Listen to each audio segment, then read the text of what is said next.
The eagle-eyed amongst you will have no doubt noticed that I relaunched my Patreon page yesterday. Thank you very much to the people who've already decided to jump on board as part of the Kevolution and support the Patreon, specifically Chris, David Schmitz and Captain Goodspeed, brackets, Joe. You lot are all awesome. Welcome to the Kevolution. Thank you to everybody who already supports the Patreon and continues to do so. It is a massive difference maker and it's much appreciated. Thank you.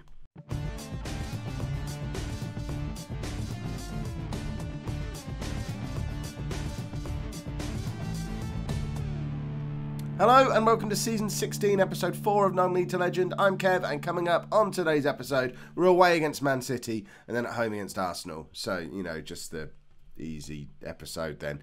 Luckily, form's been great going into this, so we'll be fine. Oh, it's all gone wrong. You saw the start of this in our last episode when we were thumped by Chelsea, then thumped by Norwich. What you didn't see is we were then also thumped by Stoke, thumped by West Ham, narrowly lost against bottom of the table Crystal Palace. That was where we had a tactical change. We went to a 4-2-3-1 for the Palace game and still lost.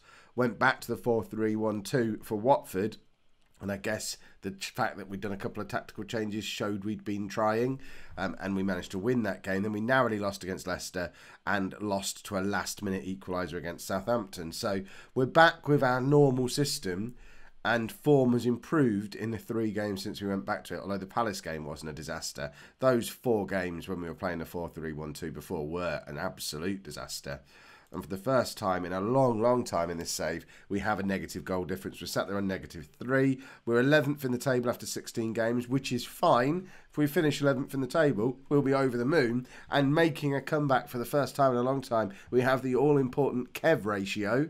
And the Kev ratio, for those of you not familiar with it, means that as long as we continue to have more points than games played, then we should be safe. And at the moment, we've played 16 games, we have 20 points, we're happy. If we can keep that going through the second half of the season, we'll be extra super happy because it will mean we're still in the Premier League this time next year. What's slightly more of an issue is despite our bank balance shooting up to £12 million from -9 million at the start of the season, the board still won't give me any wage budget, so I still can't renew Tommy Duxbury's contract. So there is a chance if we get an offer for him in January, we might have to sell him, which is a problem because we kind of need a midfielder.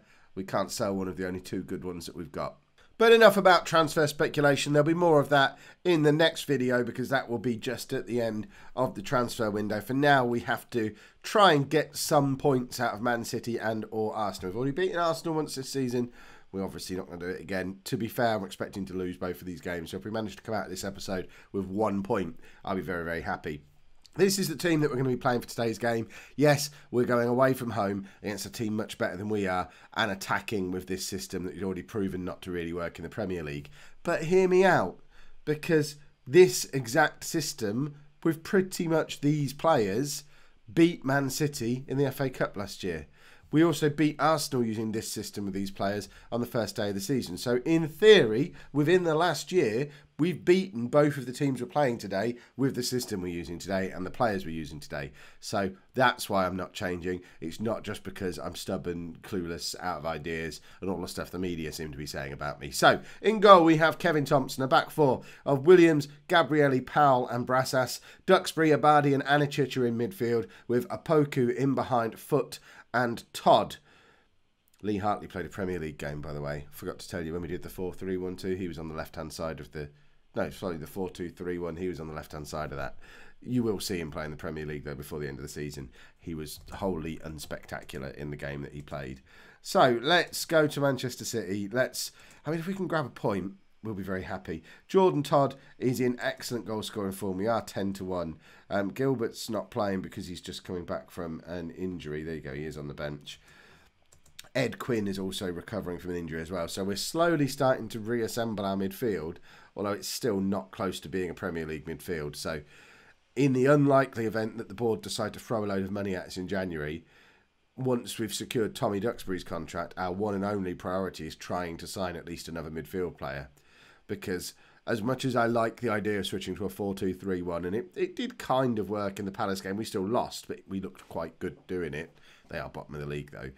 It was really clear that although Foot and Beale and Garcia can all play wide, they probably shouldn't be doing that in the Premier League. None of them played very well, and all three of them had a go at it in the match, in addition to Lee Hartley. And if they're the 4 potential wingers we've got, we shouldn't be playing with wingers. So I think priority is a third decent Premier League midfield player, rather than having to go out and buy 3 or 4 wingers, because obviously we don't have the money to do that. City are in behind us here. Thompson is well beaten and we're 1-0 down. We've done all right to make it as far as the 33rd minute against the team who are runaway leaders of the Premier League at the moment. If ever there was a game where we perhaps should have tried, I don't know, a 4-3-3, something like that, it was probably today. But, you know, the only chance we really had was coming here, shocking them, attacking, and scoring more goals than they do. We were never going to defend successfully against a team like Man City. And we're proving it now by being 1-0 down before half-time. Hopefully, only 1-0 down at half-time. That would be a bit of a result.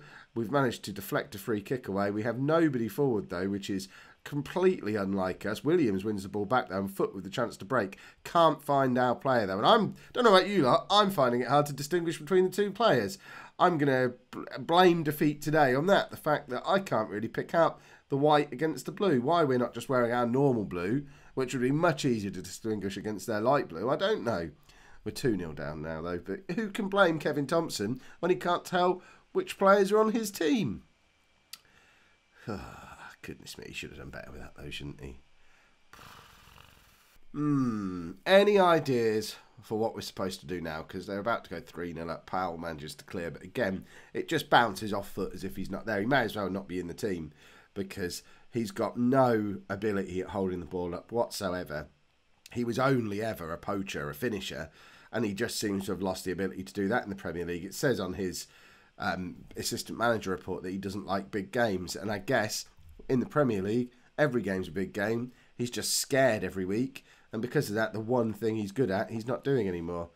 So I think the days of Mark Foot might be over. We had a little bit of a debate in the comments yesterday about which of the 4 strikers we should sell. A lot of people saying Garcia, a few people saying Foot, and I might be in the Foot camp, on the condition that we could buy another striker to replace him, so it's probably not worth doing. The issue we've got with all of these strikers is Gabrielli's being sent off with a half the game still to go.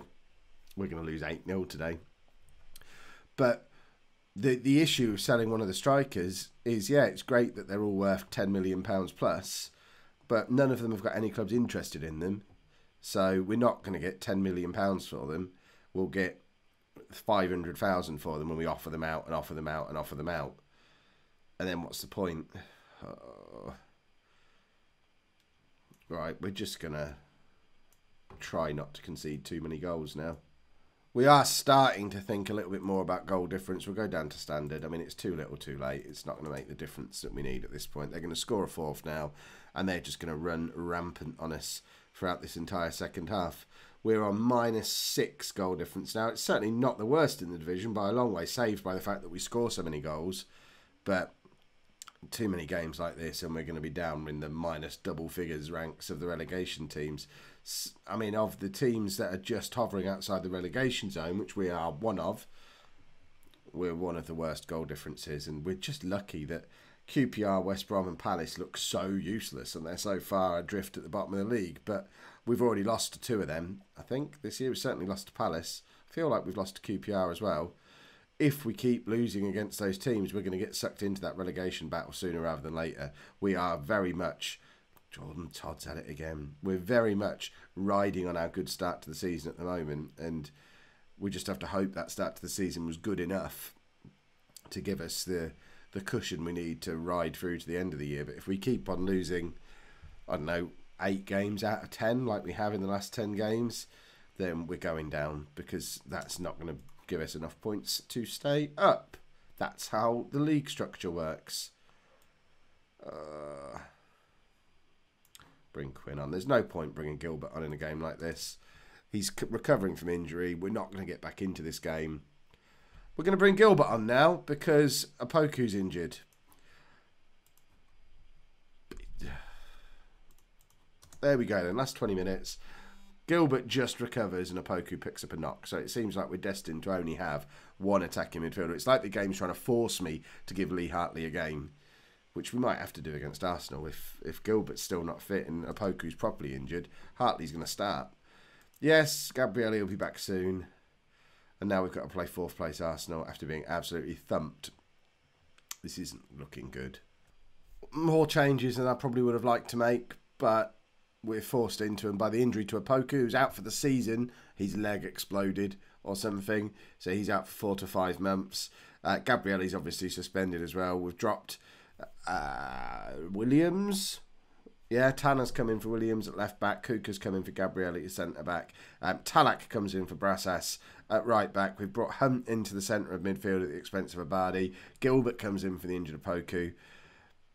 I was tempted to bring Jack Beale into the side, but he's just recovering from an injury. I don't really want to start Garcia because I just don't think he's Premier League quality. So I'm kind of stuck with keeping Mark Foot in the team as well. Beale will be back soon because I think we really, really need him.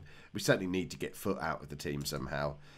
And I've not sprung any surprises. I've got Lee Hartley on the bench. You might see Lee Hartley. I'm getting sad with this. Oh, we're reaching that point. We've been at Ipswich 3 years. We're reaching the have we taken them as far as we can point. You've heard this from me a lot over this save, and we're doing proper journeyman this time. So we're not going to be staying at Ipswich 6 or 7 years like we did last year. Because I don't want this save to be the same as last year's save. I don't want to take Ipswich into the Champions League. I want to use them as a leap pad to take me into the Champions League. So I'm thinking it might be time to start looking for jobs.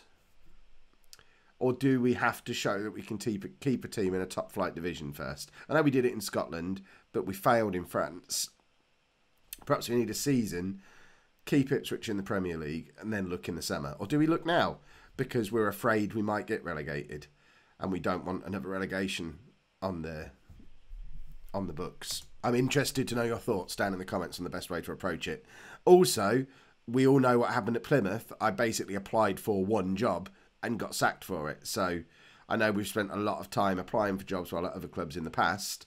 You'd like to think that after the 2 years we've just had with Ipswich, they'd give me a little bit of slack. But I don't want to get sacked again. I don't want to get relegated again because I think it's the sackings and the relegations that are making it hard to get other jobs. And I certainly could not bear having to drop back down into the Championship or even lower because of a relegation or a sacking. If we end up back in League One at any point in this save, I'm going to be mortified. Ugh. So what's the best thing to do? Stick it out with Ipswich, apply for jobs now, apply for jobs in the summer. Let me know down in the comments what you would do. I'm talking about leaving. We're actually playing reasonably well against Arsenal. We're certainly not outplaying them, but they've come here very defence-minded, which is weird. Probably because we beat them earlier in the year. Maybe they're expecting a repeat performance. Presumably, they've not been keeping up to date with how our form has been since we last played them. But they've got men over here, and Thompson's in no man's land, but Talak manages to clear. It is a completely reshuffled defence today. 3 changes to the back 4 that has been so pitiful recently. Perhaps that was what was needed. Jordan Todd's not turned up, so Garcia can come on for him. And Talak's playing poorly and is on a yellow card. But I'm just playing with you. The moment you've all been waiting for. The man himself, Lee Hartley, is playing in the Premier League. He's this saves Jamie Vardy. Remember, he's played in every playable division in England now. Oh, Thompson makes the save. He started off in the Conference North, I think. Had a go in the Conference South as well. Played in the National, League 1, League 2, Championship. Now he's in the Premier League. He's going to score a goal for us to beat Arsenal. He's played in the FA Cup. Obviously, pub team's playing that. But he's scored against Man City in the FA Cup. If you recall, I got quite excited about it. We're 1-0 down. We're not getting any luck at the moment. We've had a decent-ish game against Arsenal. But we are desperately running out of players now. I mean, I know we all like Lee Hartley. The fact that we're reduced to having to play him, it's a problem. It's a massive, massive problem we've got with our squad. He's not just in the squad to make up the numbers for the 25. He's one of our best 25 players. Lee Hartley! Hartley, Foot, Garcia, all combined. Pablo Garcia has his 3rd goal of the season. You all said to sell him. He's scoring goals. Hartley very nearly. I mean, he hits the post. Foot is just useless, but Garcia is not. He remembers how to score goals. He's the captain at the moment, which is very splendid. Oh, with those three combining, it's like being in League One again. Did Hartley play for us in League One? Or did he only arrive in the Championship? But that was a goal straight out of the lower leagues. None of this fancy Gilbert and Beale. Oh, for goodness sake. Even when we get excited and it looks like we might have salvaged something, the amount of last-minute goals we've conceded so far this season. I'm sure there's a way to look at the stats and find out how many goals have been scored by our opponents after the 90th minute. I'm not going to look because I'd rather tell the story like it's a lot and it's probably only one or two. It just feels like a lot. There you go. Another double defeat episode. Are we going to make it to the end of the season with Ipswich? That's a big question. I mean, look, we've got Tottenham and Man United next. It's not getting any easier, is it? Southend jobs available. Interesting. If you've enjoyed that, please make sure you pop a like on there for me. Subscribe to the channel if you'd like to see more. And thank you very much for watching.